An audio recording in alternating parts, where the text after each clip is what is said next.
সিলেটের কৃতি সন্তান তথা বাংলাদেশের কৃতি সন্তান ডক্টর ASM কিবরিয়া এবং এই সুরঞ্জিত সেনগুপ্ত, এই দুইটা মামলাতেই আমরা আজকে সাক্ষ্য গ্রহণ করেছি। আপনারা দ্রুত বিচার ট্রাইব্যুনালের 23/5 এবং দ্রুত বিচার 11/6 দুইটা মামলাতে ডাক্তারসহ মোট 4 জন সাক্ষী দুইটি ইয়েতেই আপনার সাক্ষী নেওয়া হয়েছে।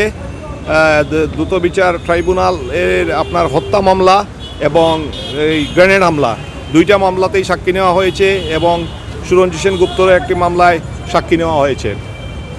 সুতরাং আমরা আশাবাদী, আজকে আপনারা জানেন যে শাহ ASM কিবরিয়ার মৃত্যুবার্ষিকী 15-16তম মৃত্যুবার্ষিকী এবং আমরা আজকে এখানে সবাই সমবেত হয়েছি। আমরা বিশ্বাস করি যে আমাদের সর্বোচ্চ প্রচেষ্টা থাকবে যথাশীঘ্র সম্ভব।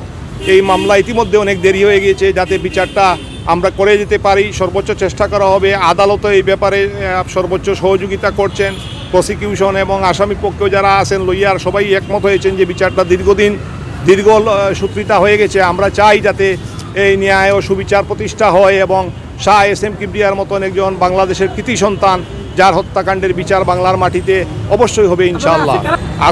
আজকে নিয়ে 46 জন সাক্ষী মাননীয় আদালতে সাক্ষী দিয়েছেন। আপনারা জানেন যে এই মামলাতে অসংখ্যবার তদন্ত হয়েছে, 171 জন সাক্ষী। সুতরাং সেই সাক্ষীদেরকে আমরা পর্যায়ক্রমে নিয়ে আসব এবং আমরা চেষ্টা করব আগামীতে আরও সংক্ষিপ্ত আকারে তারিখ দিয়ে মামলাটা শেষ করা যায়। আগামী তারিখ পড়ছে 3/3/2017।